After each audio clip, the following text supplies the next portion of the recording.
Salut tout le monde et bienvenue sur la chaîne. Aujourd'hui, on va parler d'un sujet qui va sûrement faire sourire beaucoup de filles et pétrer clair et quelques garçons. On a tout vécu ça, recevoir un message, un tout petit message de 3 mots. Et passer les 3 heures suivantes à essayer de le décrypter comme c'est un code secret de la NASA. C'est vrai, non? Imaginez la scène. Vous envoyez un message super long, plein d'enthousiasme, vous racontez votre journée, vous posez des questions, et là, la réponse arrive, 3 mots. Par exemple, oui, ça va, ou d'accord, à plus, panique à bord. Immédiatement, le cerveau se met en mode analyse intensive. Pourquoi juste oui, ça va? Est-ce qu'il est fâché? Est-ce que je l'ai dérangé? Le point à la fin, c'est un signe de froideur. C'est ça? Chaque mot, chaque lettre, chaque signe de ponctuation est examiné à la loupe. On commence alors à élaborer des théories dignes des plus grands détectives. On relit nos propres messages pour voir si on a dit quelque chose de mal. On envoie des captures d'écran à notre meilleure amie en demandant « Qu'est-ce que tu en penses ?»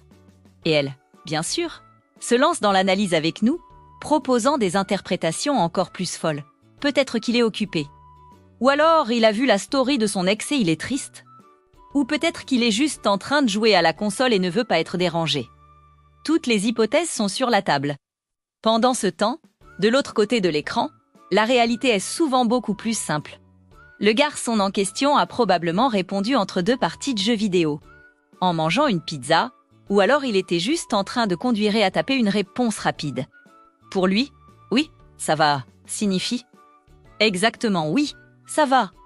Pas de sous-entendu, pas de message caché, pas de complot international, juste une réponse simple et directe. C'est fascinant de voir comment nos esprits peuvent construire tout un scénario à partir de si peu. C'est peut-être parce qu'on accorde beaucoup d'importance aux émotions et à la communication. On cherche à comprendre ce que l'autre ressent, même quand il n'y a rien de spécial à comprendre. Alors la prochaine fois que vous recevez un message de 3 mots, respirez un grand coup.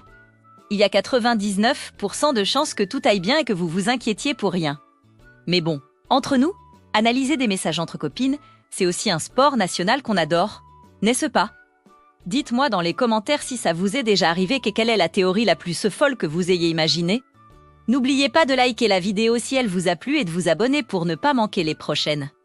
Merci d'avoir regardé et à très bientôt.